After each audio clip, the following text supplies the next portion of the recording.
കർത്താവിന് മഹത്വം.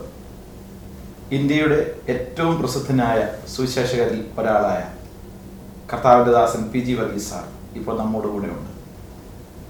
ഇന്ത്യൻ സുവിശേഷീകരണത്തിൽ ആളുകൾക്ക് മാറ്റി നിർത്താൻ കഴിയാത്ത IAM-ന് നേതൃത്വം നൽകി 77-ാമത്തെ വയസ്സിലും അനുഗ്രഹീതമായി മുന്നോട്ട് പോകുന്ന കർത്താവിൻ്റെ ദാസനും ആ കുടുംബവും ഏറ്റവും നമുക്ക് അനുഗ്രഹമാണ്. അവരുടെ വാക്കുകൾ, അവരുടെ പ്രാർത്ഥന, ആ ടീം ഇന്ത്യക്ക് ഏറ്റവും അനുഗ്രഹമാണ്. ഒരു പക്ഷേ നോർത്ത് ഇന്ത്യൻ സുവിശേഷീകരണത്തിൽ ഏറ്റവും മുന്നിട്ട് നിൽക്കുന്ന സംഘടന എന്ന് പറയാവുന്ന തരത്തിൽ ദൈവം അവരെ അനുഗ്രഹിച്ചിട്ടുണ്ട്. ഇന്നത്തെ പകല് ഒരല്പസമയം നമുക്ക് അദ്ദേഹത്തോടു കൂടെ ആയിരിക്കാം. കർത്താവിൻ്റെ ദാസനോട് നമുക്ക് അദ്ദേഹത്തിൻ്റെ ചില അറിവുകളും അനുഭവങ്ങളും ഇപ്പോൾ പങ്കുവെക്കാനുള്ള അവസരം നൽകുകയാണ്. നമുക്ക് ഒരുമിച്ച് ഈ അനുഗ്രഹിക്കപ്പെട്ട കർത്താവിൻ്റെ ദാസനെ നമ്മുടെ ഇന്റർവ്യൂവിലേക്ക് സ്വാഗതം ചെയ്യാം. ഞങ്ങൾ ഒരുമിച്ച് കർത്താവിൻ്റെ ദാസനെ സ്വാഗതം ചെയ്യുന്നു. ഇപ്പോൾ അങ്ങേക്ക് 77 വയസ്സായാണെന്ന് പ്രസംഗത്തിലൂടെയും മറ്റും കേട്ടിട്ടുണ്ട്. എന്നാൽ ഞങ്ങൾ കണ്ടിട്ടൊക്കെ അത്ര ഞങ്ങൾക്ക് തോന്നുന്നില്ല. വളരെ ചെറുപ്പമായിട്ട് മനസ്സുകൊണ്ടും ഒരുപക്ഷെ ശരീരം കൊണ്ടും അത്രയും ചെറുപ്പമുള്ള അനുഗ്രഹിക്കപ്പെട്ട ഒരു ദൈവദാസനാണ്. ഇനിയും ഈ 77-ാമത്തെ വയസ്സിൽ എന്തെങ്കിലും പുതിയ ആഗ്രഹങ്ങൾ അങ്ങേക്കുണ്ടോ? രക്ഷിക്കപ്പെട്ട അന്ന് മുതൽ എനിക്ക് ആഗ്രഹങ്ങൾ മാത്രമേ ഉള്ളൂ. ഞാൻ രക്ഷിക്കപ്പെട്ട അന്ന് തന്നെ അടുത്തുള്ള മണിമലക്കാരൻ കുഞ്ഞിരാമനോട് സുവിശേഷം പറഞ്ഞു. അടുത്ത ദിവസം രാവിലെയും പറഞ്ഞു. 1971 ഒക്ടോബർ മാസം 1-ാം തീയതിയാണ് ഞാൻ രക്ഷിക്കപ്പെട്ടത്. 1972 ഒക്ടോബർ മാസം 30-ാം തീയതി 13 മാസം കഴിഞ്ഞപ്പോൾ ഞാനൊരു ഉപദേശിയായി. 1979 ആയപ്പോഴത്തേക്ക് ഞങ്ങളുടെ വേല വലുതായി. ജമ്മു കാശ്മീരിൽ, പഞ്ചാബിൽ. അതാരും ആക്കിയതല്ല, അങ്ങ് ആയിപ്പോയതാണ്. അപ്പോഴൊരു ദൈവദാസൻ മദ്രാസിൽ നിന്ന് വന്നിട്ട് ഞങ്ങളെക്കാൾ ചർച്ച് ഗ്രോത്ത് പഠിപ്പിച്ചു. അപ്പോൾ അദ്ദേഹം പഠിപ്പിച്ചൊരു പ്രിൻസിപ്പിളാണ് ടാർഗറ്റിംഗ് ആൻഡ് ഗോൾ സെറ്റിംഗ്. എനിക്കത് വിശ്വസിക്കാനൊത്തില്ല. കാരണം ഞാൻ അന്നൊരു ബാപ്റ്റിസ്റ്റ് ഫെയ്ത്താണ് എൻ്റെ, ബ്രദറൻ ഫെയ്ത്ത്. ദൈവത്തോടൊന്നും ചോദിക്കാൻ പാടില്ല, തരുന്നതൊക്കെ കിട്ടും, അത് മതി എന്നുള്ളത്. പക്ഷേ അദ്ദേഹം പറഞ്ഞു this was A successful method in Philippines. അപ്പോൾ അന്ന് ഞങ്ങൾ 36 സുവിശേഷ വിലക്കാരേ ഉള്ളൂ. താഴെ ഇരിക്കാൻ കസേരയില്ല. ഞങ്ങളെല്ലാവരും താഴെ ഇരിക്കുന്നു. ഈ പ്രസംഗന് മാത്രം ഒരു കസേര കൊടുത്തിട്ടുണ്ട്. ഞാൻ എഴുന്നേറ്റ് നിന്ന് സഹോദരന്മാരുടെ പറഞ്ഞു, സഹോദരന്മാരെ നമുക്കൊരു ടാർഗറ്റ് ചെയ്യാം, ഒരു ഗോൾ സെറ്റിംഗ് ചെയ്യാം. അടുത്ത 10 വർഷത്തിനകത്ത് 100 ദൈവമല്ലേ തരുന്നത്, ഇച്ചിരി കൂടുതൽ ചോദിക്കാം. 200 സഭകൾ അടുത്ത 10 വർഷത്തിനകത്ത്. ഈ പഠിപ്പിച്ച ആൾ പറഞ്ഞ് എൻ്റെ ദൈവമേ ഇത് നടക്കത്തില്ലല്ലോ എന്നുള്ളത്. അദ്ദേഹം പറഞ്ഞത് ശരിയായിരുന്നു. നടന്നില്ല 10 വർഷത്തിനകം, 5 വർഷത്തിനകം നടന്നു. ഞാൻ വേറൊരു ടാർഗറ്റ് വെച്ചു അടുത്ത 5 വർഷത്തേക്ക്. അത് 4 വർഷത്തിനകത്ത് നേടി. പിന്നെ ഞാനൊരു ടാർഗറ്റ് വെച്ചു 2000 വർഷമാകുമ്പോൾ 2000 സഭകൾ. അത് 1999 ആയപ്പോഴായി. പിന്നെ ഞാനൊരു ടാർഗറ്റ് വെച്ചു അടുത്ത 2012 ആകുമ്പോഴത്തേക്കും 7777 സഭകൾ. ദൈവത്തിൻ്റെ കൃപയാൽ ഞങ്ങളതെല്ലാം ക്രോസ് ചെയ്തു. ഇപ്പോൾ ടീമിൻ്റെ ലീഡർമാർ പറഞ്ഞിരിക്കുക ഇനിയും തൊട്ട് ഈ നമ്പരൊക്കെ പറയുന്നത് ഞങ്ങൾ വേണ്ടാന്ന് വെക്കാം. അതുകൊണ്ട് അവർ പറഞ്ഞത് ഞാൻ കേൾക്കുകയാണ്. പക്ഷേ എൻ്റെ ഹൃദയത്തിനകത്ത് എനിക്കൊരു ഭാവനയുണ്ട്. ഞാൻ 10 വർഷം കൂടെ ജീവിക്കാൻ ആഗ്രഹിക്കുകയാണ്. 77 86 വയസ്സ് വരെ ദൈവത്തോട് ചോദിക്കുക, ദൈവത്തിന് ഇഷ്ടമുള്ളത്രയും തരട്ടെ, കൂടുതൽ തരികയോ കുറച്ച് തരികയോ ദൈവത്തിന് ചെയ്യാം. പക്ഷേ ഞാൻ ചോദിക്കുകയാണ് 86 വയസ്സ് വരെ ജീവിച്ചിരിക്കണം. അപ്പോൾ അങ്ങനെയാണെങ്കിൽ ഞാൻ ദൈവത്തിൻ്റെ ഒക്കെ പറയുന്നത്, കർത്താവ് 86 വയസ്സാകുമ്പോൾ ഞങ്ങളുടെ സംഘടനയിൽ മാത്രം 10 ലക്ഷം വിശ്വാസികളുണ്ടാവണം. ഇപ്പോൾ 2 ലക്ഷം പേരേ ഉള്ളൂ. 8 ലക്ഷം പേരെ കൂടെ സ്നാനപ്പെടുത്തുക എന്ന് പറഞ്ഞാൽ ഇമ്പോസിബിൾ. പക്ഷേ ഞാൻ ചോദിക്കുന്നു, ദൈവം തന്നാൽ സ്തോത്രം. അപ്പോൾ എൻ്റെ അടുത്ത ഭാവന, അടുത്ത ആഗ്രഹം 8 ലക്ഷം പേരെ കൂടെ ഞാൻ മരിക്കുന്നതിന് മുമ്പ് ഞങ്ങളുടെ സംഘടനയിലെ സഭകളിൽ കാണാൻ ആഗ്രഹമുണ്ട്. അപ്പോൾ വിലപ്പെട്ട വലിയ ആഗ്രഹവുമായിട്ടാണ് വീണ്ടും കർത്താവിൻ്റെ പോർക്കളത്തിലായിരിക്കുന്നത്. സാറിൻ്റെ ഇത്രയുള്ള ഈ പ്രവർത്തനത്തിൽ ഏതെങ്കിലും പറയത്തക്കവണ്ണമുള്ള ഏതെങ്കിലും വേദനകൾ, അതുപോലെ ഏതെങ്കിലും ഇനി ഇതുകൂടെ സംഭവിച്ചിരുന്നെങ്കിൽ നല്ലതായിരുന്നു എന്ന് തോന്നുന്ന അത്തരം ഏതെങ്കിലും വേദനകളോ കുണ്ഠിതങ്ങളോ വല്ലതും? ഞാൻ ബില്ലി ഗ്രഹാമിനെ 1983 കണ്ടപ്പോൾ ഞാൻ അദ്ദേഹത്തിൻ്റെ ഒരു ചോദ്യം ചോദിച്ചു. അദ്ദേഹത്തിൻ്റെ ജീവചരിത്രത്തിനകത്തെ ആദ്യത്തെ ക്വസ്റ്റ്യൻ അതാണ്. അദ്ദേഹം എഴുതിയിട്ടുണ്ട്, ജസ്റ്റ് ആസ് ഐ ആം. അങ്ങ് ചെയ്ത മഠയത്തരം എന്താണ്? എങ്ങനെയാണ് അത് റെക്ടിഫൈ ചെയ്തു? എൻ്റെ ജീവിതത്തിനകത്ത് വാസ്തവത്തിൽ എനിക്ക് കുണ്ഠിതം എന്ന് പറയാനായിട്ടൊന്നുമില്ല. ഞാൻ ജീവിതം ചൂതാടുന്ന ഒരു മനുഷ്യനാണ്. എൻ്റെ ജോലി രാജിവെച്ചു, ഗവൺമെൻറ് ജോലി. എൻ്റെ പപ്പ തന്ന സ്വത്ത് വേണ്ടാന്ന് വെച്ചു, തരാതിരുന്നപ്പം വേണ്ടാന്ന് വെച്ചു, വീതം തന്നില്ല, വഴക്കിന് പോയില്ല. അപ്പം ഞാൻ ജീവിതം ചൂതാടാൻ പഠിച്ച മനുഷ്യനാണ്. എൻ്റെ ഭാര്യയെ ചൂതാടി, എൻ്റെ മക്കളെ ചൂതാടി. അപ്പോൾ എനിക്ക് റിഗ്രറ്റ്സ് എന്ന് പറയാനായിട്ടൊന്നുമില്ല. ഞാനൊന്നും നഷ്ടപ്പെടുത്തിയിട്ടില്ല, എല്ലാം ലാഭമായതേ ഉള്ളൂ. പിന്നെ എനിക്കൊരു വിഷമം എന്ന് പറഞ്ഞാൽ കുറച്ചുകൂടൊക്കെ ഞാൻ വേല ചെയ്യാമായിരുന്നു. വേല ചെയ്യാൻ ഒക്കുമായിരുന്നു ചോദിച്ചാൽ ഒക്കത്തില്ല. ഞാൻ കഴിയാവുന്നതിൻ്റെ മാക്സിമം ചെയ്തുവനാ. പക്ഷേ എങ്കിലും അകത്തൊരു വേദനയുണ്ട്. ഞാൻ കുറച്ചുകൂടെ ഓടി നടന്നിരുന്നെങ്കിൽ കുറച്ചുകൂടെ സഭകൾ സ്ഥാപിക്കാമായിരുന്നു. ഒറീസയിൽ, പഞ്ചാബിൽ, ബീഹാറിൽ ഒക്കെ ചെയ്യാമായിരുന്നു. അല്ലെങ്കിൽ എനിക്ക് യാതൊരു കുണ്ഠിതവുമില്ല. അപ്പോൾ വളരെ ഹൃദയത്തിൽ നിന്നാണ് ആ വാക്കുകൾ വന്നത്. അങ്ങനെയാണെങ്കിൽ ഇനി ഒരിക്കൽ കൂടെ ജീവിതത്തെ പുനരാരംഭിക്കാൻ ദൈവം ഒരു അവസരം തന്നാൽ, കർത്താവ് പറഞ്ഞിട്ടുണ്ട് നമ്മുടെ യൗവനം കഴുകനെ പോലെ പുതുകി വരുമെന്ന്. ഒരിക്കൽ കൂടെ അങ്ങനെ ഒരു പുനരാരംഭം ദൈവം തമ്പുരാൻ തന്നാൽ എന്തൊക്കെ ആയിരിക്കും ചെയ്യാൻ ആഗ്രഹിക്കുന്നത്? 29-ാമത്തെ വയസ്സിലാണ് ഞാൻ രക്ഷിക്കപ്പെട്ടത്. ഒരിക്കലൂടെ ജീവിതം തന്നാൽ ഞാൻ നേരത്തെ രക്ഷിക്കപ്പെടും. ഞാൻ നേരത്തെ ദൈവവേലയ്ക്ക് വേണ്ടി ഇറങ്ങും. ബാക്കിയെല്ലാം രക്ഷിക്കപ്പെട്ടതിന് ശേഷമുള്ളതെല്ലാം ഞാൻ അതുപോലെ തന്നെ ചെയ്യും. ചില മണ്ടത്തരങ്ങളൊക്കെ പറ്റിയിട്ടുണ്ട്, അത് പറ്റാതെ സൂക്ഷിക്കാനൊക്കെ. പക്ഷേ ഞാൻ മുമ്പേ പറഞ്ഞതുപോലെ വീണ്ടും ഞാൻ ജോലി രാജിവെച്ചതിന്, അത് എത്ര വലിയ ജോലിയായിരുന്നു, കളക്ടറായിരുന്നാലും ചീഫ് മിനിസ്റ്റർ ആയിരുന്നാലും പ്രൈം മിനിസ്റ്റർ ആയിരുന്നാലും, ദൈവത്തിൻ്റെ വിളി കേട്ടെന്ന് പറഞ്ഞാൽ അടുത്ത ദിവസം തന്നെ രാജിവെച്ചും വെച്ച് വടക്കേ ഇന്ത്യയിൽ സുവിശേഷം ഒരിക്കലും കേട്ടിട്ടില്ലാത്തവരുടെ ഇടയിൽ തന്നെ ഞാൻ പോകുമായിരുന്നു. മറ്റെന്തെങ്കിലും ചേഞ്ച് ചെയ്യുമോ എന്ന് ചോദിച്ചാൽ എൻ്റെ മക്കൾക്ക് വേണ്ടി ഞാൻ സമയം കുറച്ചേ ചിലവാക്കിയിട്ടുള്ളൂ. ആ ഒരു ദുഃഖം എൻ്റെ ഹൃദയത്തിനകത്തുണ്ട്. അത് ഞാൻ സുവിശേഷത്തിന് വേണ്ടി ചെയ്തതാണ്. എൻ്റെ കുഞ്ഞുങ്ങൾ എന്നെ അങ്കിളെന്ന് വിളിച്ചിട്ടുണ്ട്. തിരിച്ചു വരുമ്പം 2-3 മാസം കഴിഞ്ഞ് വെച്ച് തിരിച്ചു വരുമ്പം വിളിച്ചിട്ടുണ്ട് അങ്കിൾ. പിന്നെ പറയും ഓ ഡാഡി ഡാഡി ഡാഡി. അപ്പം എൻ്റെ കുഞ്ഞുങ്ങൾ പോലും എൻ്റെ മുഖം മറന്നു പോകുന്ന, ഒന്നുകൂടെ അവസരം കിട്ടിയാൽ ചിലപ്പോൾ ഞാൻ കുഞ്ഞുങ്ങളുമായിട്ട് കുറച്ചുകൂടെ സമയം ചെലവഴിക്കുവാൻ എനിക്ക് ആഗ്രഹമുണ്ട്. പക്ഷേ ദൈവത്തിന് വേണ്ടി ഞാൻ ചിലവാക്കിയതുകൊണ്ട് എനിക്ക് നഷ്ടമായിട്ടില്ല എന്നുള്ള ബോധ്യമുണ്ട്. എൻ്റെ കുഞ്ഞുങ്ങളാരും പിഴയായില്ല എന്നും എനിക്കൊരു ബോധ്യമുണ്ട്. അപ്പോൾ സാറ് മുമ്പേ പറഞ്ഞതുപോലെ ഒരു ചൂതാട്ടമായിരുന്നു ജീവിതം. ഈ ചൂതാട്ടം എന്ന് പറയുമ്പോൾ തന്നെ നമ്മൾ അങ്ങനെ സ്പെൻഡ് ചെയ്തതുകൊണ്ട് ഓർക്കത്തക്കവണ്ണം ഒരിക്കലും മറക്കാൻ കഴിയാത്തവണ്ണം കുറേ ലാഭങ്ങളുണ്ടായിട്ടുണ്ട് കർത്താവുമായി ബന്ധപ്പെട്ട്. അത്തരം ലാഭങ്ങൾ ഓർക്കാൻ കഴിയും. അതുപോലെ ഏതെങ്കിലും കഠിനമായ നഷ്ടങ്ങളുണ്ടെങ്കിൽ അതും ഒന്ന് ഓർക്കാൻ കഴിയും. ഞങ്ങൾക്ക് വേണ്ടി അതൊന്ന് പറയുന്നത് നന്നായിരിക്കും. നഷ്ടമൊന്നും ഉണ്ടായിട്ടില്ല. രക്ഷിക്കപ്പെട്ടതിന് ശേഷം ജീവിതം ചൂതാടിയിട്ട് ഇന്ന് വരെ ഒരു നഷ്ടവും ഉണ്ടായിട്ടില്ല. ലാഭങ്ങളൊത്തിരി ഉണ്ടായിട്ടുണ്ട്. ഉദാഹരണത്തിന് കാശ്മീരിൽ ഞാൻ ചെന്നു. അനേകം പേരെ ഞാൻ ചെല്ലുന്ന സമയത്ത് 2 പേരേ ഉള്ളൂ അവിടെ സുവിശേഷ വേലക്കാർ, വേറെ ആരും ഇല്ല. പിന്നെ പള്ളിയിലെ കുറച്ച് അച്ഛന്മാരുണ്ട്, CNAയിലെ, അതും 2 പേരേ ഉള്ളൂ, ജമ്മുവിലും ശ്രീനഗറിലും. പിന്നെ കത്തോലിക്കര് 3-4 സ്ഥലങ്ങളിലുണ്ട്. ബാക്കി PM തോമസ് എൻ്റെ പാസ്റ്റർ, റിയാസിയിൽ ഒരു സാങ്കുട്ടി, PT സാമുവൽ, വേറെ ആരുമില്ല. പക്ഷേ കുറച്ച് പേരെ ദൈവവേലയ്ക്ക് ഒരുക്കിയെടുക്കാനൊത്തു. ഏറ്റവും വലിയ ഒരു ദൈവം കാണിച്ച കൃപ, ഞാൻ ചെന്ന എൻ്റെ 6-ാമത്തെ മാസം 18 പേര് സ്നാനപ്പെട്ടു. 18 എന്ന് പറയുന്ന ഒരു വലിയ നമ്പറായിട്ട് തോന്നത്തില്ല. പക്ഷേ ജമ്മു കാശ്മീരിൻ്റെ ചരിത്രത്തിൽ അന്ന് വരെ 18 പേരെ ആരും സ്നാനപ്പെടുത്തിയിട്ടില്ല. സായിപ്പും സ്നാനപ്പെടുത്തിയിട്ടില്ല, ഇന്ത്യക്കാരും സ്നാനപ്പെടുത്തിയിട്ടില്ല. 18 പേരെ 6-ാം മാസത്തിൽ, 7-ാം മാസത്തിൽ 18 പേരെ, 8-ാം മാസത്തിൽ 18 പേരെ, 9-ാം മാസത്തിൽ 56 പേരെ അങ്ങനെ സ്നാനപ്പെടുത്താനുള്ള വലിയൊരു ഭാഗ്യം തന്നു. അപ്പോൾ ലാഭമേ ഉണ്ടായിട്ടുള്ളൂ, നഷ്ടമൊന്നും ഉണ്ടായിട്ടില്ല. എനിക്കവിടെ 4 ഏക്കർ ഭൂമിയായി. 1,86,000 രൂപ ബാങ്കിലായി ഒരു ചർച്ച് പണിയാനായിട്ട്. അത്രയും മതി അന്നൊരു ചർച്ച് പണിയാൻ. അപ്പോഴാണ് ദൈവം എൻ്റെയൊക്കെ പറഞ്ഞ് ഇവിടുന്ന് പഞ്ചാബിന് പോകാൻ. കേട്ടപ്പോൾ എല്ലാവരും പറഞ്ഞ് ആരും പോകത്തില്ല. 4 ഏക്കർ ഭൂമിയും 100 പേരുടെ വിശ്വാസികളുള്ള ഒരു സഭയും, ജമ്മു കാശ്മീരിലെ ഏറ്റവും വലിയ സഭ. എൻ്റെ വിശ്വാസികളൊക്കെ 20% ദശാംശം തരുന്നവരാണ്. 2,000 രൂപ അന്നത്തെ കാലത്ത് 1977 വരുമാനമുണ്ട്. 6 സുവിശേഷ വേലക്കാരെ സപ്പോർട്ട് ചെയ്യാം, ഇട്ടിട്ട് പോകത്തില്ലെന്ന് പറഞ്ഞു. ഞാൻ പോയി. അപ്പോൾ വീണ്ടും ഞാൻ ഗാമ്പിൾ ചെയ്തതാണ്. പഞ്ചാബിൽ ചെന്നു, ദൈവം അവിടെ അനുഗ്രഹിച്ചു. 4 ഏക്കർ ഭൂമി സ്വർഗസ്ഥനായ ദൈവം സിറ്റിയുടെ നടുക്ക് തന്നു.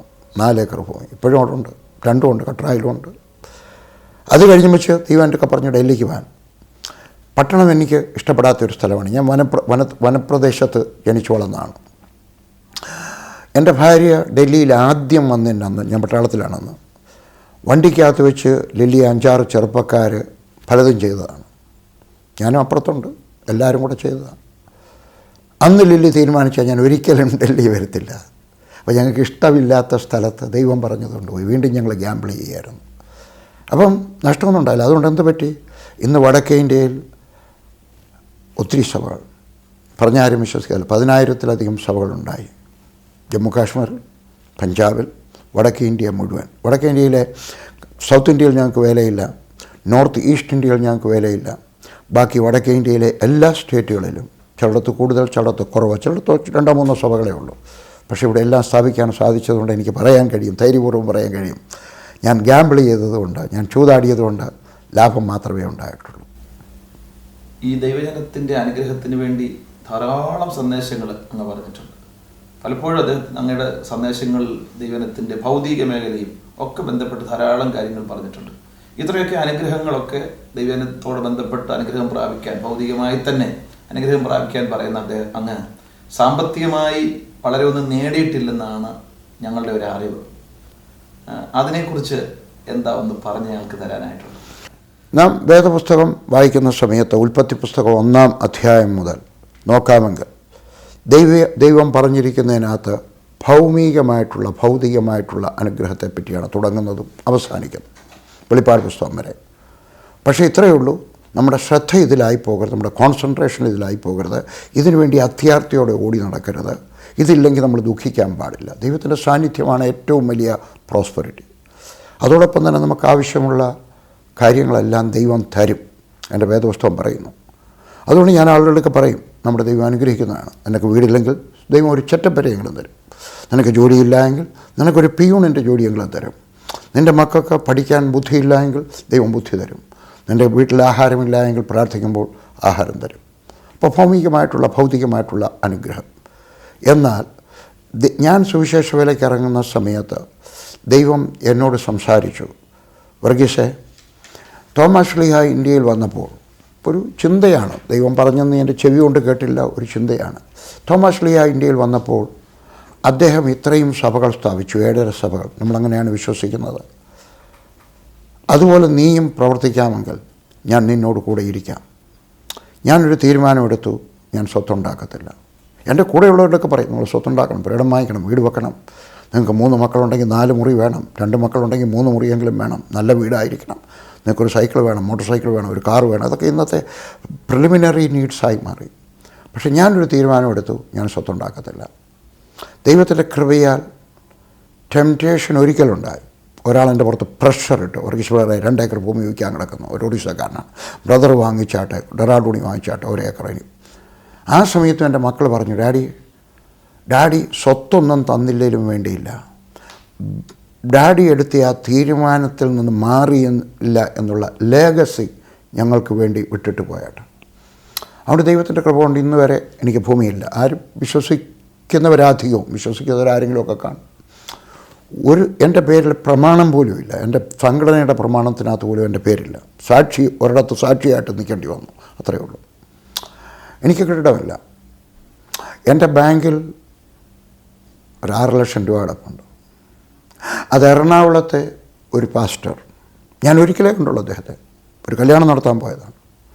ഇറങ്ങി വന്നു കഴിഞ്ഞപ്പോൾ എൻ്റെ ചോദിച്ചു, ഒരു പേഴ്സണലായിട്ട് കുറച്ച് രൂപ എന്നാൽ വാങ്ങിക്കും. അപ്പോൾ ഞാൻ പറഞ്ഞു, എൻ്റെ ചിലവ് അടക്കണ്ടായോ. അദ്ദേഹം ഒരു ചെക്ക് എഴുതി തന്നു. ഞാൻ പോക്കറ്റ് ഇട്ട് തിരിച്ച് റൂമിൽ വന്നപ്പോഴേ 5 ലക്ഷം രൂപ. അബദ്ധം പറ്റിയതായിരിക്കും. ഞാൻ അദ്ദേഹത്തെ വിളിച്ചു. അല്ല ബ്രദറിൻ്റെ സ്വന്തം ആവശ്യത്തിന് തന്നതാണ്. ഞാൻ പറഞ്ഞു, എഴുതി തന്നാട്ടെ, കാരണം നാളെ ആരും പറയരുത് സംഘടനയ്ക്ക് കിട്ടിയ രൂപ ഇദ്ദേഹം പോക്കറ്റിലിട്ടു. അദ്ദേഹം എഴുതി തന്നിട്ടുണ്ട്. അതിനകത്ത് ഞാൻ കുറച്ച് ചിലവാക്കി. ഈ വിവരം അറിഞ്ഞ അച്ഛൻ കുഞ്ഞലന്തൂർ, തിരുവല്ലയിലുള്ള ഒരു ദൈവദാസനാണ്, അദ്ദേഹം എൻ്റെയൊക്കെ പറഞ്ഞ, അങ്കളെ ബാക്കി ഫിക്സഡ് ഡിപ്പോസിറ്റ് ഇട്ടാണ്. കാരണം അങ്കളെ പ്രായമായി വരികയല്ലേ.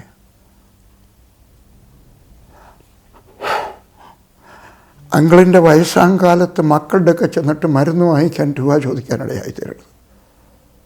അതുകൊണ്ട് 5 ലക്ഷം രൂപ ബാങ്കിലിട്ടാണ്.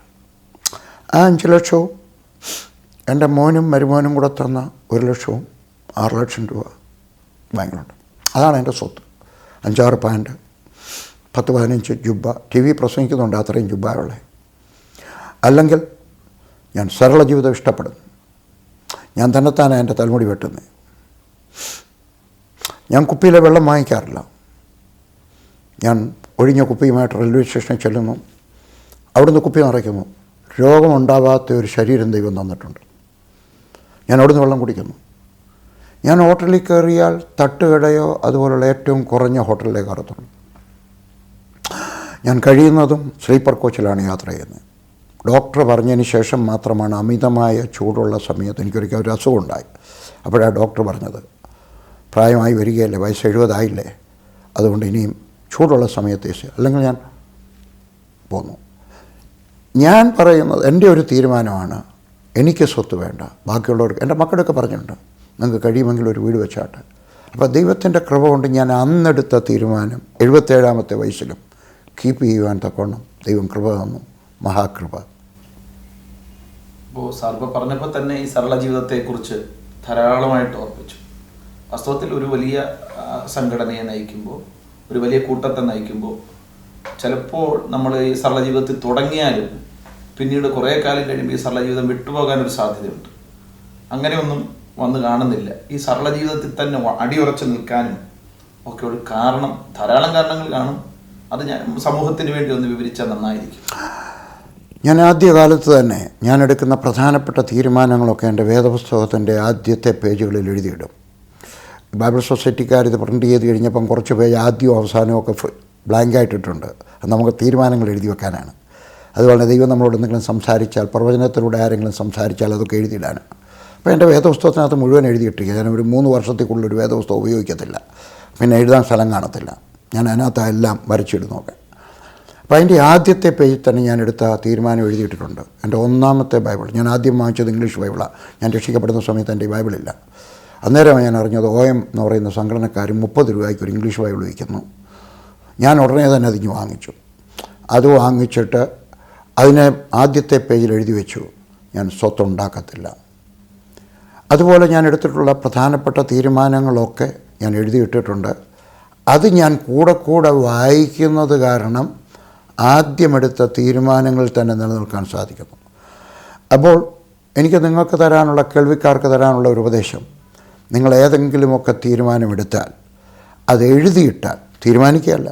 ഉദാഹരണത്തിന് ഞാൻ കടം വാങ്ങിക്കത്തില്ല. അന്നേരം എനിക്കൊരു ദൈവദാസൻ ഒരു ഉപദേശം തന്നെ, വർഗീസ് ബ്രദർ എഴുതിയിടണം. കാരണം അല്ലെങ്കിൽ നാളെ വിചാരിക്കും, ഞാൻ ചിന്തിച്ചതേ ഉള്ളൂ, അങ്ങനെ തീരുമാനിച്ചിട്ടില്ല. അങ്ങനെ എഴുതി വെച്ചു. കടം വാങ്ങിച്ചിട്ടില്ല, ഇന്ന് വരെ വാങ്ങിച്ചിട്ടില്ല. കെട്ടിടം പണിയുമ്പം ചിലപ്പോൾ നടുക്ക് വരുമ്പോഴാണ് ഒരു ചട്ടി സിമെൻ്റ് കൂടെ വേണം, 10 അങ്ങോട്ട് ബിൽഡിങ് പണിയുമ്പോൾ. ഞാൻ പറഞ്ഞു, ഞാൻ വാങ്ങിക്കത്തില്ല. സിമെൻറ്റ് കടക്കാരൻ പറയുന്നുകൊണ്ട് പറയുന്നു, പാതിരി സാബ് ആപ്പ് ഏക്ക് ശബ്ദ് ബോൾ ദോ, हम एक ट्रक സിമെൻറ്റ് ഉദാർ देंगे. ഒരു വാക്ക് പറഞ്ഞാൽ മതി, 1 ട്രക്ക് സിമെൻറ്റ് ഇറക്കി തരാം. വാങ്ങിച്ചില്ല. അത് എഴുതിയിട്ടത് കൊണ്ടാണ് സാധിച്ചത്. അപ്പോൾ നിങ്ങൾ എന്തെങ്കിലുമൊക്കെ തീരുമാനമെടുത്താൽ എഴുതിയിടാം. ഒരു കോഷൻ കൂടെ, ചിലപ്പോൾ എടുക്കുന്ന തീരുമാനം അർത്ഥമില്ലാത്തതാണെന്ന് തോന്നിയാൽ ദൈവത്തോട് ക്ഷമ പറഞ്ഞിട്ട് മാറ്റിയെടുക്കാം. ഉദാഹരണത്തിന്, ഞാൻ ഇനി വെള്ള വസ്ത്രമേ ധരിക്കത്തുള്ളൂ. കുറച്ച് നാൾ കഴിയുമ്പോഴാണ് ഒരു കറുത്ത കോട്ടിടേണ്ടി വന്നു. അപ്പോൾ എടുത്ത തീരുമാനത്തിന് അർത്ഥമില്ല, വേദപുസ്തക പ്രകാരം അല്ലെങ്കിൽ നിങ്ങൾ എഴുതിയിടുക. അങ്ങനെ ഞാൻ എഴുതിയിട്ടതുകൊണ്ട് സ്വത്തുണ്ടാക്കത്തില്ല, സരള ജീവിതം നയിക്കും, ഇങ്ങനെയുള്ളതൊക്കെ ഞാൻ എഴുതിയിട്ടിട്ടുണ്ട്. കടം വാങ്ങിക്കത്തില്ല, അങ്ങനെയൊക്കെ എഴുതിയിട്ടിട്ടുള്ളത് കൊണ്ട് ഇന്നും ഞാനത് റിന്യൂ ചെയ്യുന്നു. വർഷത്തിൽ 3 പ്രാവശ്യം ഞാൻ ഉപവാസം ഇരിക്കും. 10 ദിവസം, 5 ദിവസം, 10 ദിവസം. അവസാനത്തെ 10 ദിവസം ഈ വർഷത്തിലുണ്ട്, സെപ്റ്റംബർ മാസം. ഞാനും ഭാര്യയും മാത്രമേ കാണത്തുള്ളൂ, വേറെ ആരും കാണത്തില്ല. ഞാൻ 10 ദൈവദാസന്മാരെ ഓരോ ദിവസവും വിളിക്കും. ഓരോ ദിവസം ഓരോ ദൈവദാസന്മാരെ. അവർ വന്നിട്ട് സുവിശേഷം പ്രസംഗിക്കും. ഞാൻ പറയും, ഞാൻ ആരാണെന്ന് നോക്കരുത്, എൻ്റെ സ്റ്റാറ്റസ് നോക്കരുത്, എൻ്റെ സ്ഥാനം നോക്കരുത്. Preach to me as though I am a sinner. ഒരു സാധാരണക്കാരനായ വിശ്വാസിക്കുണ്ടാകുന്ന ആ സമയത്ത് ഞാൻ എൻ്റെ ജീവിതം പുനഃപരിശോധിക്കും. എന്നിട്ട് നോക്കും, ഞാൻ എടുത്ത തീരുമാനത്തിൽ ഞാൻ എവിടെയെങ്കിലും തെറ്റിപ്പോയിട്ടുണ്ടോ. പെൺകുട്ടികളോട് സംസാരിച്ചപ്പോൾ എൻ്റെ നോട്ടം തെറ്റിപ്പോയോ? രൂപ എണ്ണുന്ന സമയത്ത് ദൈവത്തിൻ്റെ രൂപ എൻ്റെ പോക്കറ്റിൽ പോയോ? അങ്ങനെ ആ വേദപുസ്തകത്തിനകത്ത് ആദ്യത്തെ പേജുകളിൽ നോക്കിയിട്ട് പണ്ടെടുത്ത തീരുമാനത്തിലൊന്നും ഞാൻ തെറ്റിപ്പോയിട്ടുണ്ടോ എന്ന് ചിന്തിക്കാൻ ഇടയാകുന്നു. അതെനിക്ക് വലിയ നേട്ടമായിപ്പോയി. വാസ്തവം പറഞ്ഞാൽ ഭാവം കൊണ്ടും രൂപം കൊണ്ടും നിലപാടുകൾ കൊണ്ടും എല്ലാ അർത്ഥത്തിലും ഒരു സുവിശേഷകൻ എങ്ങനെയാകണമെന്ന് ബഹുമാനപ്പെട്ട കർത്താവിദാസ് നമ്മോട് ഓർമ്മിച്ചു. വാസ്തവത്തിൽ ഒരു രാജ്യത്തിലുള്ള ആളുകളെ സ്നേഹിക്കുമ്പോഴാണ് അവരോട് സുവിശേഷം പറയുന്നത്. ആ രാജ്യത്തോട് സ്നേഹമില്ലെങ്കിൽ സുവിശേഷം അറിയിക്കേണ്ട കാര്യമില്ല. എന്നാൽ ഈ ദിവസങ്ങളിൽ നമ്മൾ കേൾക്കുന്ന ഏറ്റവും പ്രധാനപ്പെട്ട കാര്യം, ഇന്ത്യൻ ദേശീയ പതാകയെ ഈ കർത്തൃദാസൻ അപമാനിച്ചു, അതിനെ ഏറ്റവും മോശമായിട്ട് പരിഗണിച്ചു എന്നൊക്കെ ഒരു വാർത്ത കേൾക്കുന്നുണ്ട്. വാസ്തവമായും അതിലെന്താണ് സത്യമായിട്ടുള്ള കാര്യം, അത് നമുക്കറിയാൻ ആഗ്രഹമുണ്ട്. അദ്ദേഹം അത് നമ്മോട് ഒന്ന് വിവരിക്കട്ടെ. ഞാനൊരു ദേശസ്നേഹിയാണ്. ദേശത്തെ മാത്രം സ്നേഹിക്കണമെന്ന ഒരു വാക്യം ഞാൻ കണ്ടിട്ടില്ല. പക്ഷേ എങ്കിലും ദൈവം എന്നെ ഇന്ത്യയിൽ ജനിപ്പിച്ചത് ഇന്ത്യക്ക് വേണ്ടി എന്തെങ്കിലും ചെയ്യാൻ വേണ്ടിയാണ്. അല്ലെങ്കിൽ അമേരിക്ക ജനിപ്പിക്കാമായിരുന്നു, ഇംഗ്ലണ്ടിൽ ജനിപ്പിക്കാമായിരുന്നു. അതുകൊണ്ട് ഞാനൊരു ദേശസ്നേഹിയാണ് ആദ്യം മുതൽ തന്നെ. പട്ടാളത്തിൽ ഇരിക്കുമ്പോഴും ചിലപ്പോൾ കിട്ടിയതായിരിക്കാം. ഞാൻ രക്ഷിക്കപ്പെട്ട് കഴിഞ്ഞിട്ട് ഒരു ഓഫീസ് ഉണ്ടായിക്കഴിഞ്ഞപ്പോൾ ഞാൻ ആദ്യം ചെയ്തത് എൻ്റെ മേശപ്പുറത്ത് ഒരു ഗ്ലാസ്സിനകത്ത് ഇന്ത്യയുടെ രാഷ്ട്രപതാക വെച്ചതാണ്. അന്ന് രാഷ്ട്രപതാക ആർക്കും വെക്കാൻ അവകാശമില്ല. പിന്നീടാണ് കോർട്ടിൽ നിന്ന് അനുവാദം കൊടുത്തത് ആർക്ക് വേണേലും രാഷ്ട്രപതാക വെക്കാം, റെസ്പെക്റ്റ് ചെയ്യണമെന്നുള്ളതേ ഉള്ളൂ. അനുവാദമില്ലാതിരുന്ന കാലത്തും ധൈര്യപൂർവ്വം എൻ്റെ ഓഫീസിൽ ഞാൻ വെച്ചിരുന്നു. കാരണം ഞാൻ ഇന്ത്യയെ സ്നേഹിക്കുന്നു. എന്നാൽ ഒരു ദിവസം എൻ്റെ മനസ്സിനകത്തൊരാഗ്രഹം ഉണ്ടായി. ഇന്ത്യയുടെ രാഷ്ട്രപതാകയെ പോലെ കുറേ ഷാളുകൾ ഉണ്ടാക്കണം, പെൺകുട്ടികളിടുന്ന ഷാൾ. അതിൻ്റെ വർഷിപ്പിന് വേണ്ടിയാണ് മെയിനായിട്ട് ഉദ്ദേശിച്ചത്. മാത്രമല്ല ഞങ്ങളുടെ ഓഫീസിൽ വരുന്ന പ്രധാനപ്പെട്ട ഗസ്റ്റുകൾക്കൊക്കെ ഞാൻ ഒരെണ്ണം ഇട്ട് സ്വീകരിക്കുമായിരുന്നു. അങ്ങനെ ഉണ്ടാക്കിയ അത് രാഷ്ട്രപതാകയല്ല, ദേശീയ പതാകയല്ല, അത് ഒരു ട്രൈ കളർ 3 നിറമുള്ള ഒരു സ്ത്രീകളിടുന്ന ഷാൾ. അതിൻ്റെ നടുക്ക് ഞങ്ങളുടെ സംഘടനയുടെ ഒരു ഫ്ലെയിമുണ്ട്, അതിൻ്റെ നടുക്ക് ഇന്ത്യയുടെ പടം. വേദപുസ്തകത്തിനകത്ത് ഒരു വാക്യം കൂടിയുണ്ട്. അപ്പം ഞാൻ സാധാരണ ആരാധിക്കുന്ന സമയത്ത് വടക്കേന്ത്യയിൽ, ഞാൻ കേരളത്തിൽ വരുമ്പോൾ വളരെ റെസ്ട്രിക്റ്റഡാണ്. കാരണം മലയാളികൾ എല്ലാത്തിനും എന്തെങ്കിലും പിണങ്ങരുത്, എന്തെങ്കിലും തകരാറുണ്ടോ എന്ന് കണ്ടുപിടിച്ചില്ലെങ്കിൽ ഉണ്ടാക്കിയെടുത്തത് പറയുന്നതാണ് അല്ലേ.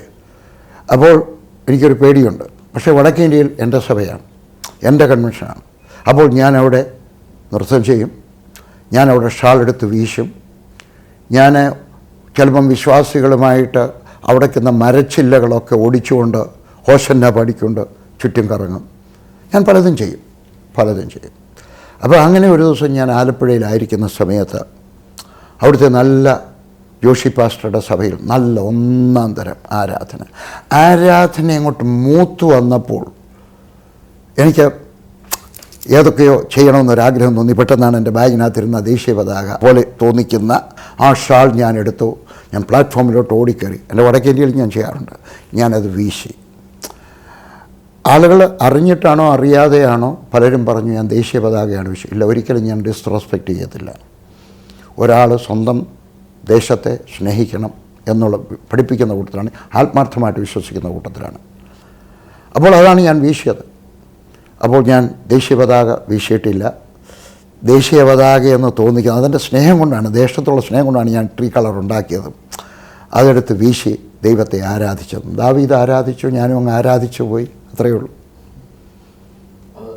വലിയ സന്തോഷമായിട്ട് കരുതുന്നു. എപ്പോഴും ഞാൻ എൻ്റെ കൺവെൻഷനിലെല്ലാം വളരെ കാര്യമായിട്ട്, ചിലപ്പോഴൊക്കെ ഞാൻ മേശപ്പുറത്തൊക്കെ ചാടിക്കയറും. ഒന്നും അറിഞ്ഞുകൊണ്ട് ചെയ്യുന്നതല്ല, ചെയ്യാൻ വേണ്ടി ചെയ്യുന്നതല്ല. എൻ്റെ കാഹളമുണ്ട്, യെരുശലേമിൽ നിന്ന് കൊണ്ടുവന്ന കാഹളം. ഞാൻ അത് ഊതി ആരാധിക്കും. ഞാൻ ചിലപ്പോൾ ചെണ്ടയടിക്കും. ഞാൻ പലതും ചെയ്യും, എന്തെങ്കിലും ചെയ്യണം. നേരത്തെ പ്ലാൻ ചെയ്തുകൊണ്ട് പോകാറില്ല. പക്ഷേ അവിടെ ഇരുന്ന് ആരാധിച്ചുകൊണ്ടിരിക്കുമ്പോൾ പലതും തോന്നുമ്പോൾ ഞാൻ ചെയ്യുന്നു. ഞാൻ അതിനകത്ത് സന്തോഷിക്കുന്നു. എൻ്റെ ബലമായ വിശ്വാസം എൻ്റെ ദൈവം പോലും സന്തോഷിക്കുമെന്നാണ്. ഈ അവിടെ കർത്താവിൻ്റെ ദാസൻ വളരെ സന്തോഷത്തോടെ ആ ഷാള് വീശുകയും സന്തോഷിക്കുകയും ചെയ്തു. പക്ഷേ ആളുകൾ പൊതുവിൽ പറയുന്ന അവിടുത്തെ ലൈറ്റുകളുടെ സെറ്റിങ്ങിൽ എന്തോ തകരാറുണ്ടായിരുന്നു. അത് നമുക്കൊരു സുവിശേഷ പ്രവർത്തകനോ അല്ലെങ്കിൽ അത്തരം ഒരു യോഗത്തിന് യോജിച്ചതല്ലെന്നൊരു ചിന്ത പല ആളുകളും പങ്കുവച്ചിട്ടുണ്ട്. അതിനെക്കുറിച്ച് സാറിന് എന്നാ പറയുന്നത്? ആ സഭ എൻ്റെ സഭയല്ല. ആ സഭയിലെ പാസ്റ്ററും വിശ്വാസികളുമാണ് അത് നിശ്ചയിക്കേണ്ടത്. പിന്നീട് ഞാനും കണ്ടപ്പം വിചാരിച്ചു, ശരി, അത് കാണുന്നവർക്കൊരു തെറ്റഭിപ്രായം ഉണ്ടാകാം, അതൊരു ഡിസ്കോ ഡാൻസിൻ്റെ ബാറോ വല്ലതും ആയിരിക്കാൻ സാധ്യതയുണ്ടെന്ന് ആരെങ്കിലും തെറ്റിദ്ധരിച്ചാൽ ഞാൻ അവരെ കുറ്റം പറയുന്നില്ല. പക്ഷേ ആ അന്തരീക്ഷത്തിൽ ഞാൻ ആത്മീയ വിപ്ലവത്തിലായി അന്നേരം ചെയ്തു. അപ്പോൾ അതിനൊരു ഡിസ്കോ ഡാൻസിൻ്റെ പ്രഭാവം അവിടെ എനിക്ക് പിന്നീട് കാണാൻ കഴിഞ്ഞു. ഞാനത് സമ്മതിക്കുന്നു. പക്ഷേ അതെൻ്റെ സഭയല്ല, എനിക്ക് അവരോടൊന്നും പറയാനൊക്കത്തില്ല. അവരത് നടത്തുന്നു. മനഃപൂർവ്വം ചെയ്തതല്ല. അല്ല അല്ല അല്ല അല്ല അല്ല. ഒരു വിശ്വാസിയെ സംബന്ധിച്ചിടത്തോളം വാസ്തവത്തിൽ ചില ദേശീയത നമുക്കെതിരായിട്ട് വരാൻ സാധ്യതയുണ്ട്. എന്നാൽ നമ്മുടെ ഇന്ത്യയുടെ ഇന്നത്തെ സാഹചര്യത്തിൽ നമ്മുടെ ഈ ദേശീയതയോടും അതോടൊപ്പം നമ്മുടെ സംസ്കാരത്തോടും ഒരു ദൈവവേദന എങ്ങനെ ആയിരിക്കാം പ്രതികരിക്കാൻ കഴിയുന്നത്, അല്ലെങ്കിൽ എങ്ങനെ ഇതുമായിട്ട് യോജിച്ചു പോകാനോ വിയോജിക്കാനോ ഇടവരും? ഞങ്ങളുടെ ബൈബിൾ കോളേജിൻ്റെ ഗ്രാജുവേഷനകത്ത് ഞങ്ങൾ ദേശീയ ഗാനം പാടാറുണ്ട്. വേറെ ആരെങ്കിലും പാടുന്നുണ്ടോ എന്ന് എനിക്ക് അറിഞ്ഞുകൂടാ. അത് ദേശസ്നേഹം കൊണ്ട് ചെയ്യുന്നതാണ്. പക്ഷേ ഇന്ന് ഇന്ത്യയിലെ സാഹചര്യം നമ്മളേതോ ഒരു ആൻറ്റി ക്രിസ്ത്യൻസ് ആണെന്നാണ് ഒരു പൊതുവായ ധാരണ ഇന്ത്യയിലെ ജനങ്ങൾക്ക് ക്രിസ്തു വിരോധികളായിട്ടുള്ള ചില ഗ്രൂപ്പുകൾ കൊടുത്തിരിക്കുന്നത്.